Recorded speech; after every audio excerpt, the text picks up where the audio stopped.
Welcome to the video presentation of our project, CUDA support for ClangIR.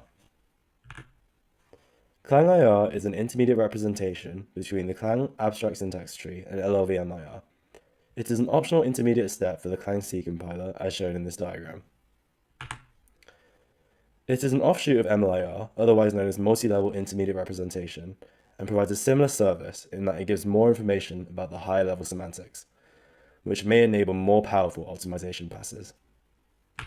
The ClangIR project is currently being worked on by teams from NVIDIA, AMD, Codeplay, and Meta, which is our client. The hope is that it will one day become a useful alternative to LLVMIR. CUDA is a widely used framework for interacting with NVIDIA GPUs. It enables you to write code to be executed on the GPU. It can be used for a wide variety of applications, most prominently machine learning applications such as large language models and computer vision.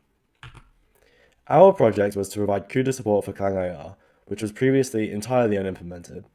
We have succeeded in this regard, and have implemented all of the core functionality, which has been subsequently accepted upstream, having been reviewed by senior engineers at Meta, and is now used in production.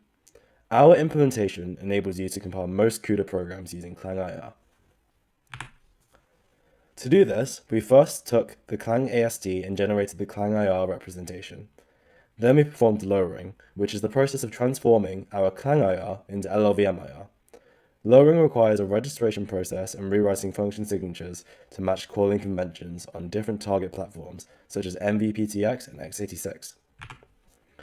This project was technically difficult as ClangIR is a very large codebase, consisting of over 2 million lines of code, over 20,000 code files, and it takes over 2 hours to build, which meant that a lot of work and perseverance was required in order to understand the codebase structure and semantics. Here is a summarized list of our contributions.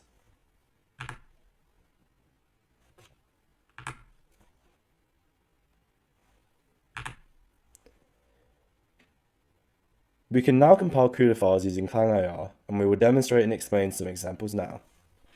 The first example we have, called simple.cu, contains tests for different kinds of functions: device, host, and global. We will compile this twice for this demonstration, once for device and once for host. In real CUDA compilation, the device output is an object file which will be embedded into the host. This object file is known as a fat binary because it can contain the contents of many object files for different platforms.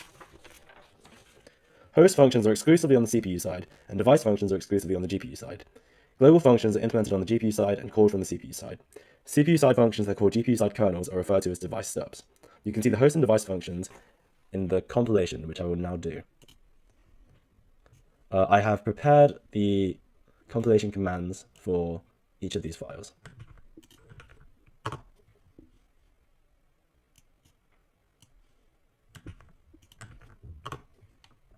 And as you can see, it has now pasted the output from CIR into these files. So this is the device output, and as you can see, it has two functions, and it makes a call to allocate an integer, double, and float in this one called A, B, and C, and store 3 arguments in it. And in this one, it makes a call to allocate a 32-bit integer called A and store it in that location. And as you can see, that corresponds to these two functions. Similarly, in host, we have a call to store 3 32-bit integers in A, B, and C, which is this function here.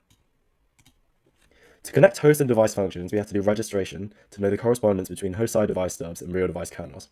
We do this by adding an attribute, cu.kernelName, which passes the device-side name to the lowering stage, where we will generate the registration function based on the name. And you'll be able to see this right here. As you can see, it's being passed as an attribute to the lower stages. The next file we have, called globalvars.cu, has tests for 3 kinds of variables: device, shared, and constant. I will now compile the 2 outputs.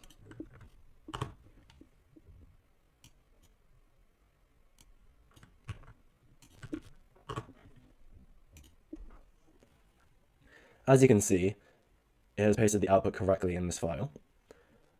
For example, the shared variable needs to be in address space 3, which is indicated by this offload local tag, and it needs to be undefined, which is indicated by the CIR and F, and similar for the host side. Another example of a program that you can now compile due to our contributions is this one.